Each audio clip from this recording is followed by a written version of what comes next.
welcome into a special Week 12 edition of the Friday Night Pigskin presented by Adena Corporation. I am Brian Skoronsky, and when it's winter go home, crazy stuff goes down, and we were all over the state tonight, up near Cleveland. We were down south, out west, to the east. So we've got highlights coming from all over the state, and we're going to break down several different brackets for you throughout the course of the night and let you know who's going to be playing who in the next round and how did they get there. So without further ado, let's go ahead and dive inside of the scoreboard, and we will tell you who is moving on to the next round and how everything shook out for the 5 conferences that we cover, and then the potential teams that they could be facing.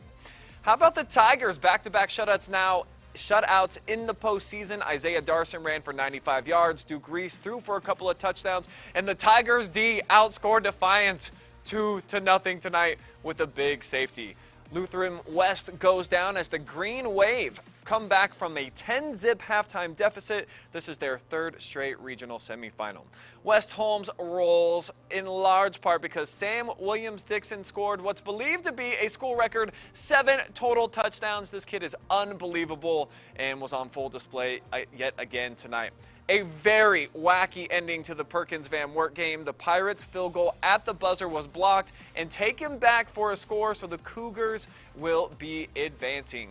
Clear Fork's season is coming to an end. We're going to have full highlights of that game coming up for you guys in just a little bit. And then Bellevue as well. This one was never close. There was a running clock to start the 3rd quarter, so the Redmen are all done on their season. Tarblooders pretty darn good as the #1 seed. We continue. Colonel Crawford with the upset of the night. The Eagles stop carry with just 32 seconds left on the 18-yard line. It ends a 26-game winning streak for the Blue Devils, so the defending Division VI state champions are out of the tournament. Columbus Grove able to knock off Northwestern. They led from start to finish in that game. Patrick Henry almost made it a game late, but Hayden Kuhn had a 97-yard pick 6 to ice the victory for #2 Crestview, still undefeated at 12-0. We got highlights of that one on the way. Columbia rolls to a big win. I can't wait to say this name. Marco Sirigliano, I think, somewhere in that ballpark. He had 5 touchdowns, all of the scores in that game for Columbia in the win. And it's Nelsonville 14-7 over Loudonville. Gavin Richards scores with just 6 seconds left to win that game. Don't have the Bel Air Worthington Christian score until tomorrow because they kick it off in the afternoon because they don't have lights at their field, as we confirmed last week. St. Paul loses tonight on the road at Southwestern. Quincy Krabs going to finish his career with, or actually just the season, big numbers, 2,135 yards and 25 touchdowns. Congratulations to him on an awesome career. JFK over Springfield tonight. They take care of business at home. The Lucas Cubs get it done. They'll go anywhere on the planet and take on any team, anytime. Zach Dale had a couple touchdowns. Logan Toms iced it with a late score of his own. And then a very bizarre, wild game that we got highlights for. Danville over Hillsdale. The Falcons trailed 21-zip. They had a chance for a game-winning field goal, but it would come up a little bit short. We'll show you everything that you need from that one. All right, we're going to move on to the bracket here for Division III, Region 10. Mansfield Senior moving on. They're going to take on Holy Name next. And the Tigers, they're riding an 8-game winning streak during that time. They're allowing just 160 yards or less to their opponents. They knocked off Holy Name when they went to the state championship back in 2019. On the other side of the bracket, Norton ended up upsetting Clyde on the road. Padua upset Columbian after upsetting Medina Buckeye. So there's a lot of lower seeds out there. The Tigers looking like they're sitting in a pretty comfortable spot right now to try to get back to a regional final. And we were over at Arlen Field. Tonight, we've got all the moving pictures that you want to see from the Tigers' shutout victory. So let's go ahead and roll them, show you how they beat Defiance. There's a look at Coach Chokey Bradley and his boys, fresh off a birthday victory last week and getting the party started with the scoring in the 2nd quarter. 8:08 to go before the break. Amar, the star, hauls it in from 12 yards out. It's 7-zip Tigers. Later on, it's Lala Owens. This kid's been getting involved a lot more in the offense lately. 5 yards catch. It's 14-7. T.Y. taking over. And then check this out, the last score of the game, boom! Big hit right at the goal line. The ball is loose. It's eventually going to make its way out the back of the end zone for a safety. 16-0 was the count early in the third. And that was all the points. That's all that we had in the second half. So that means there's an ice bath coming up for Coach Bradley if they can find him. Working their way in through there. And oh, yeah, Tigers with a big-time victory. And look at the big old smile on Coach's face. Chokey again. Moving on in the playoffs, he's got that program in such an awesome spot right now. Big shout out to Coach Chokey Bradley and the Tigers for moving on yet again, 2 playoff victories, and they look like one of the better teams right now in Division III, as well as that defense is playing. All right, guys, well, last week we had some awesome performances put on by some individuals here in our own backyard, so let's just show you who won the Friday Night Phenom from week number 11. Hit it.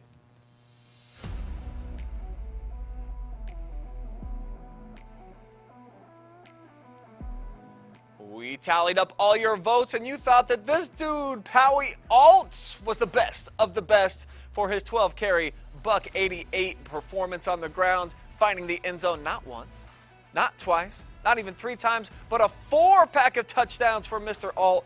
31% of the vote was in favor of this Clear Fork Colt. Unfortunately for Powie, his season and his career on the gridiron will come to a close tonight on the road at Elyria Catholic. But last week at home, this dude put on an absolute show. Powie Alt is your Friday Night Phenom from the opening round of the postseason. We got to see his final score. Boom. Barreling his way in. Congratulations to that senior on a huge performance. Speaking of big performances, how about 56% of you out there on all of our social media thought that this was the best play that they saw all week? How about Mason Wolf hooking up with Zevin Proper, who's going to take it 63 yards. No one's even going to get a fingertip on him. That's how special he was with the big catch and then taking it in for the score in a blowout victory over the Shelby Whippets back in week number 11. The Knights advancing, of course. They're going to be showcasing their talents again in week 13. This team looks like they could be headed for greatness. They went to the Final Four last year in big part because of plays like this. That was your play of the week from week number 11.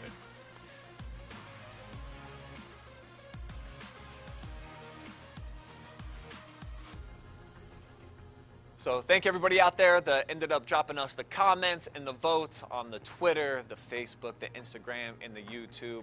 We just have one more of those left for you guys coming up, so make sure that you make your votes count. We will have all the nominees for you Monday on the podcast. But for now, we're going to go to a quick break, and then we're going to come back, and then no more stoppages of the action. We're going to go highlight after highlight and show you the regional breakdowns and who is playing who next, including a trip over to the pig pen. That's all on the way.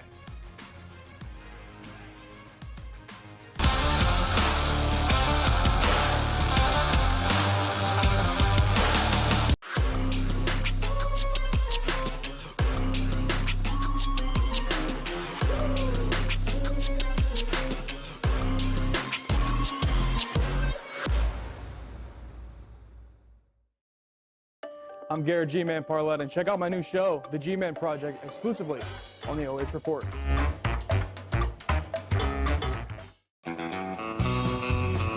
I'm Travis Big League Berardi. Catch me every week with my Country Roads rankings.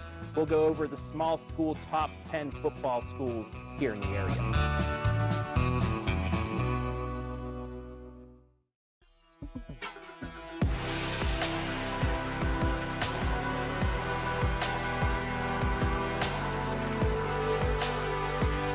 Number 1 receiver coming from the Shelby Whippets, Isaiah Ramsey. He's caught our attention over here, and we're certainly going to keep an eye on the Willard Flashes. We will see you next week on the Stat Leaders, brought to you by Spitzer of Mansfield.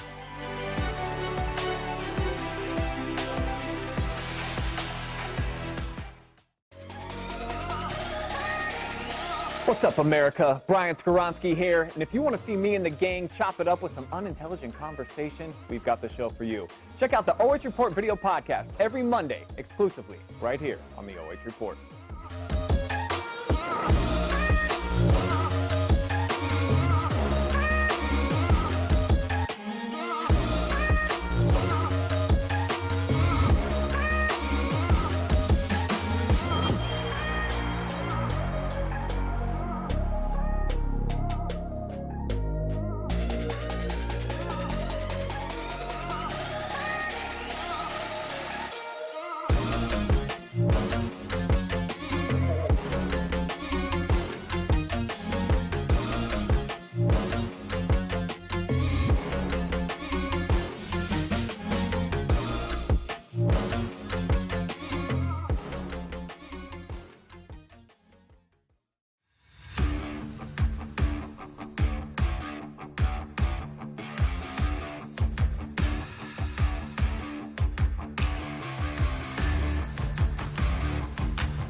Welcome back to the Friday Night Pigskin Playoff Week 2 edition, brought to you by Adena Corporation. I am K-Mac Trav. That is Hayden Gray.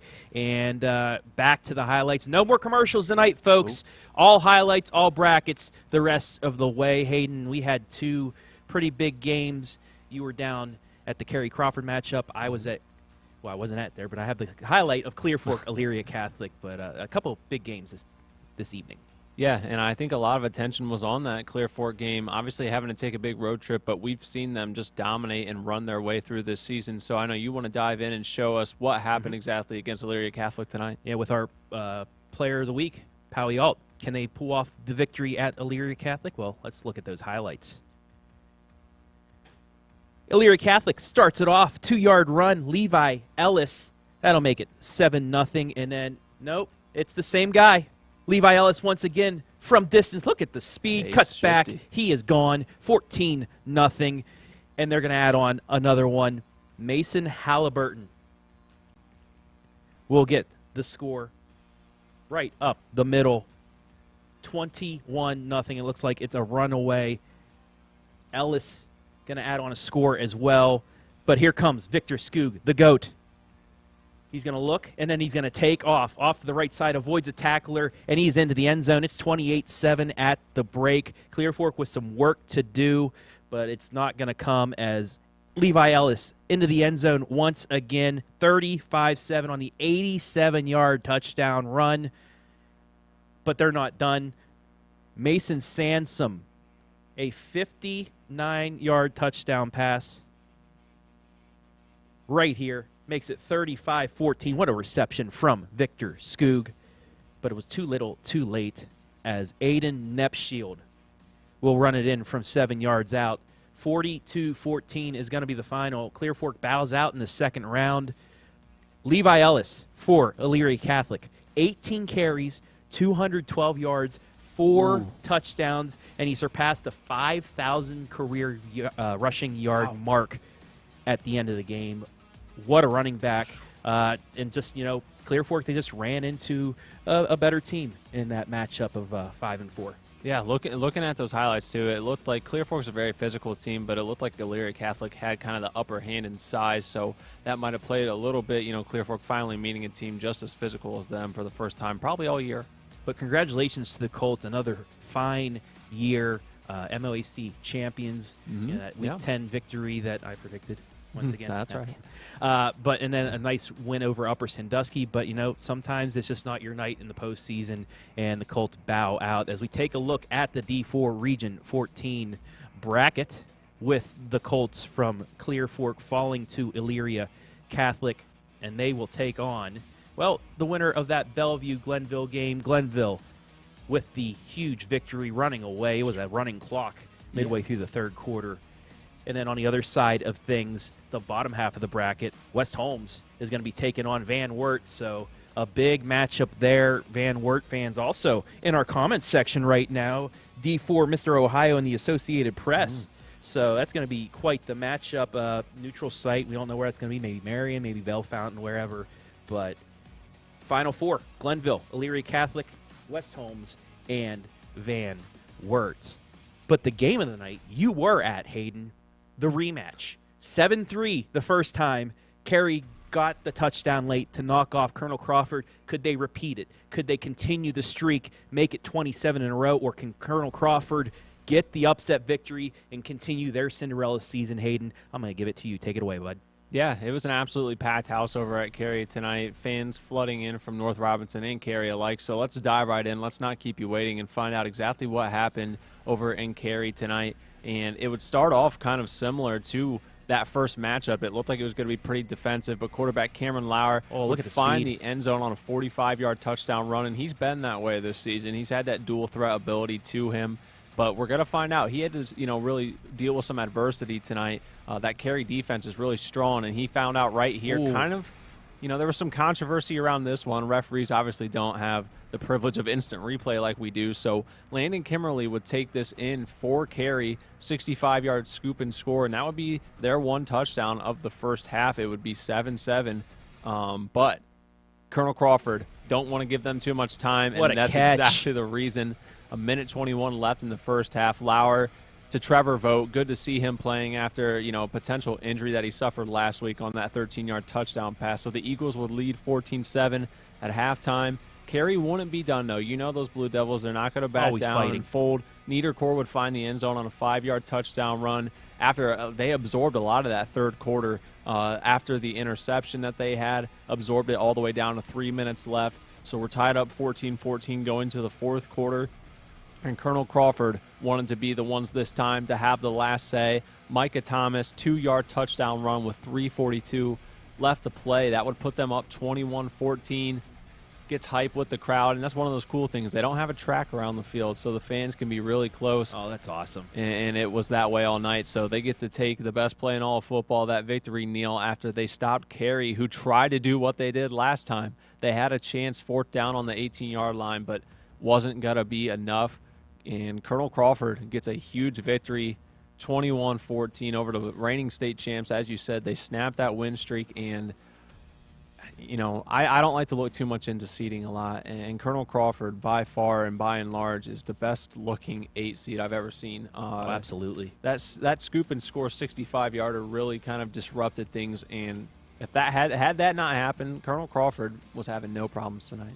Yeah, and let's take a minute and just appreciate the job that Carey did since week 1 of last season. Yeah. Just going on such a great run, losing so many players due to graduation, but they are built so well that they had those guys from that undefeated JV team come up and just continue to fight. Another Northern 10 championship, another unbeaten regular season, and then to make it into the playoffs, just to run into a really good Crawford squad. Like you said, it's just, hats off to that squad. It was quite the run following you guys throughout there, and, well, they have the pieces to do it again next year.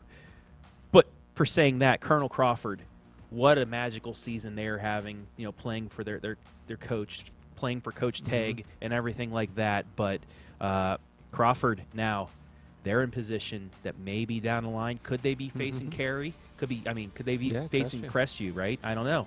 Yeah, I think that would be a matchup we're all looking forward to, just like we were tonight. So, as you said, Travis, huge congrats to Carey on that successful win streak and a great season, and Colonel Crawford looking to keep things going, and that'll wrap things up for you and me tonight. Let's send it over to our boys, Garrett and Storm, over in the pig pen. Could they hold off Patrick Henry? Oh, yeah.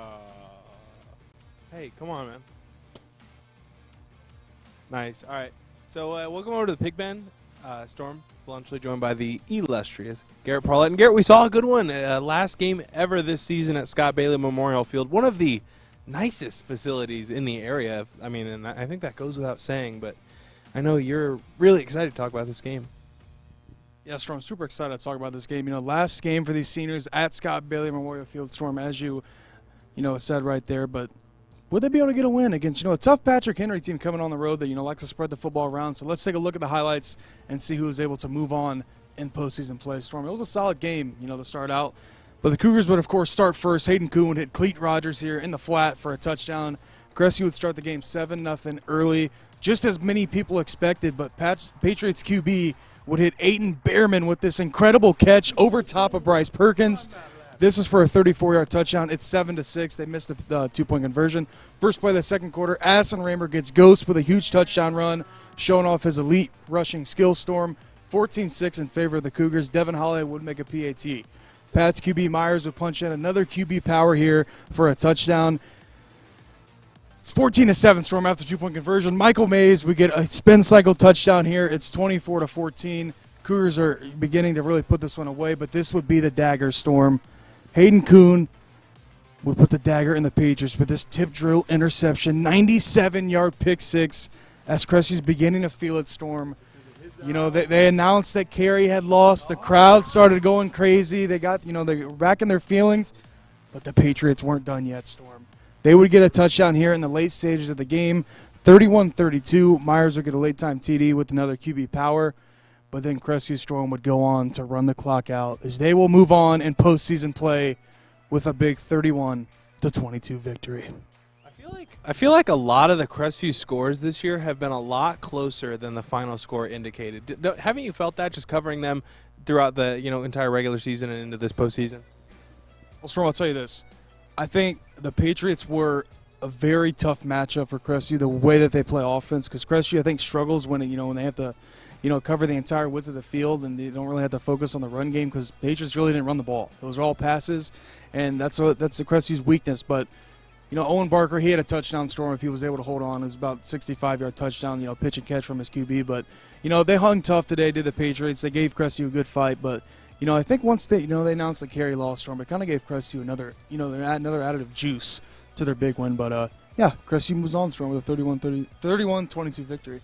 Yeah, and I mean, even on the other end, Patrick Henry had the same sort of thing happen where it was right in the fingertips of the receiver and it just fell to the ground. So those plays, they go both ways. But enough talking from us. Let's look at our Division 6 Region 22 bracket. Starting here at the bottom, you see number 2 Crestview knocking off number 10 Patrick Henry, and then Columbia Station. That's I think down near Columbus, if I'm not mistaken. Knocking off Hope Aloud. And they were talking about it on the broadcast today, the radio guys were, so that's why I remember. But things shaking out pretty much how everyone expected. No big upsets yet here on the bottom half of the bracket. Of course, other than the one that we already talked about, other than the Colonel Crawford and Carey one. But I really don't know if that one is an upset because, they played tight, in the regular season. But that is at the top of the bracket, so let's move to the top and see how things shook out. As I just mentioned, Colonel Crawford over Carey, 1-8, and then Columbus Grove beat Northwestern. So it's Colonel Crawford versus Columbus Grove. The winner of that will play the winner of Crestview Storm versus Columbia Station, 2 versus 3. Well, and this is where kind of the men become boys, so to speak, Garrett, because these are all there's no the men become boys, the boys become men. I always do that. I always say script to flip. My analogy's over. We're going to throw it back to Brian. See you guys. I felt like a man, but now I'm like a boy here. A boy. I don't know. Turn me This is down. awesome. Get This me is out of awesome. here. I'm pumped up. Boys and men, my man. I'm still exhausted from that call. Hey, That was I heard awesome. you guys over here, or at least you said that the game of the night, Colonel Crawford with the upset over Carey. No, Yeah, it's true. I was in the middle of the action for the game of the Literally. night, Literally. surrounded by Danville fans who got an amazing win. But what an incredible game this was. Yeah. We don't even need to set it up. Let's just show you how it all shook out. It was all Danville in the first quarter. Third play of the game, Walker Weckesser to Caden Colopy, 46. Nobody's going to catch him. He is that fast. 7-0, just like that. Then after a 3-and-out, they scored another 3-and-out. They were going to go in again, and guess who? Caden Colopy again, 11 yards off the left side, runs over a defender. It is 21-0 after 1, Brian. But the Falcons aren't done. They would get right back into this game. Jake Haverstock, a 1-yard touchdown run here. This would cut it down to 21-7. But later on, Colopy doing more Colopy type of things. 28-7. This would extend the lead, and you're like, man, maybe it's just not Hillsdale's night on the road in a hostile environment. But Haverstock again. This time he's going to find Max Vesper, 13-yard tutty, and they pull within a couple of scores. They also exchanged scores right before the half. Second half action now. Watch Haverstock scrambling, making time, and Jack Fickus right there with the catch. That is going to set up Braylon Jarvis from 8 yards out, just bumbling right through, running over people, 35-28. And then all the way back comes Hillsdale. Jarvis, a 3-yard run. We are tied at 35 going into money time, Ski. Oh, but guess what? Mr. Unlimited doing what he do. Check it out. He's going to run. No, he's going to throw it for the touchdown. Second jump pass of the night for him. His second one, as you said, but Haverstock with the 6-yard scramble into the end zone. Are they going to go for the tie? Are they They're going to not. No, They won't. want the win with just 1 minute showing on the clock. This is the 2-point conversion play. I have no idea what happened because she was standing up on top of the seat.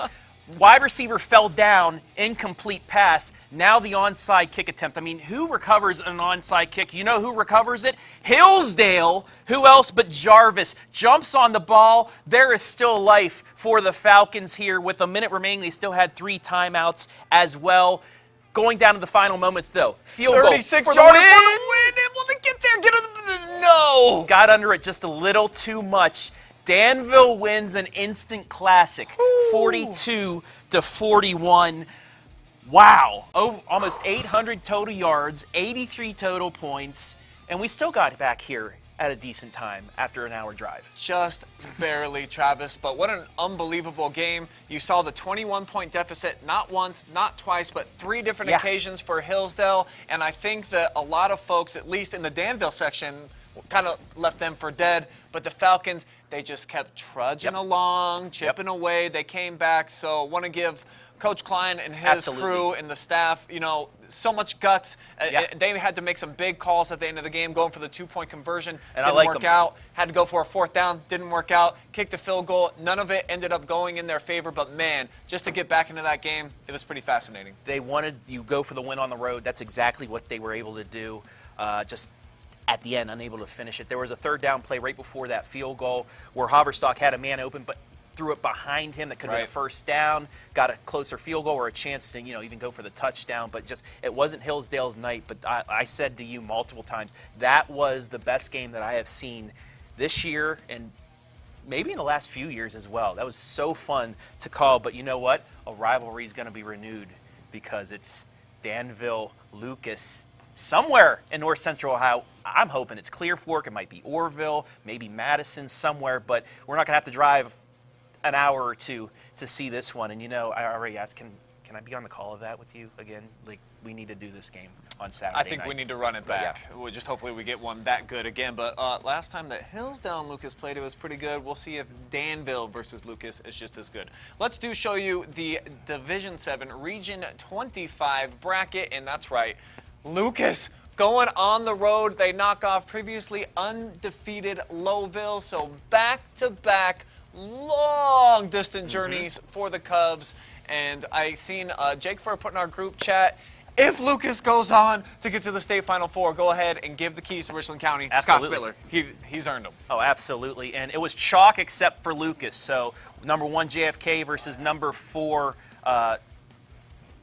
the number 4 squad. There's so many teams or whatever. But Lucas. Springfield. No, Springfield. JFK beat Springfield. Who do you want? Who are we talking about? Southern. They play Southern. They will play Southern, JFK in one semifinal, and then the only team not chalk, those Lucas Cubs, because they played such a tough schedule. They got in as a 10 seed, but it don't matter because they just RPO no matter where in the state of Ohio. Now they get the rematch with a hated rival. As Max Payne said, they know it's a Mr. Unlimited. Unlimited. Oh, by the way, I called him that in the post-game interview, and then when we seen him walking out, I called him that too, and I could tell he's got a smirk. He likes the nickname. He's probably going to roll with it for the rest of his life. Storm, I don't know if he does like it. You're right. Yes. But, hey, you know what I like? All these football highlights and all the playoffs shaking out. Still, a lot of our area teams are in it, and it's exciting. We got the regional semifinals coming up next week, and plenty more action. We also got regional final volleyball tomorrow. Tell them, Trav, what can people look forward to? Well, Monroeville, Wellsville, Part 2, back-to-back district regional championship matches between the two squads. Wellsville came 4 hours early just to watch Monroeville because they want that revenge from last year. Go Cubbies. But I'm going to be on the call with this dude. This guy will be on the floor with the camera as well. I cannot wait to get up to Strongsville to call that one. It should be a very fun. Yeah, I know. It's about to start, right? It's going to be an awesome match. I can't wait to call it. We got to get the boys to bed. We got some big stuff coming up tomorrow, so check it out live and free. And guess what? Just one more episode of the Pigskin still to come, so you better catch us next Friday night after all the playoff action. But for now, for tonight, we done. We out of here. Bye. Bye-bye. Waving it off.